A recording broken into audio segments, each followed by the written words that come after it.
Hello friends, ఎలా ఉన్నారు? బాగున్నారా? మేమైతే చాలా బాగున్నాము. అలాగనే బాధతో కూడా ఉన్నాము. రైతు మరి ఇగో పల్లీలు తెచ్చాడు. ఎలా ఉందో రేటు అడుగుదాము ఒకసారి.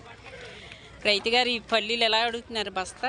13, 18, 19, 20, 30, 40, 50, 60. బాగా చెప్పు, గిట్టుబాటు ధర చెప్పు. నీకు లాభం వచ్చి ధర చెప్పకు. గిట్టుబాటు ధర అయితే 2000.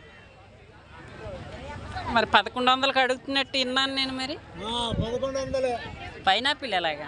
పైనాపిల్ 5, 6, 7. అలాగైతే రైతులకు నష్టం వస్తుంది. మరి బాబు, పనసకాయలు ఎలా అడుగుతున్నారు?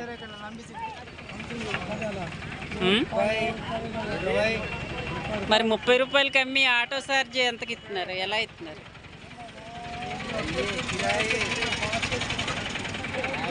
కాయకి 5 రూపాయలు 10 రూపాయలు ఉంటుంది కదా ఒక లెక్క అనేది. మరి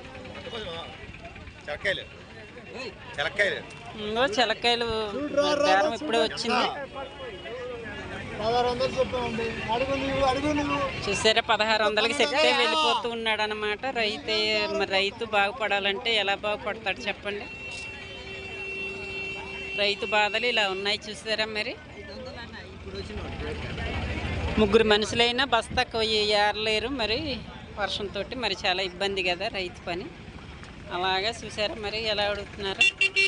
పైనాపిల్ అయితే 5 రూపాయలకు అడుగుతున్నారు. చూడండి, ఇలాగనమాట.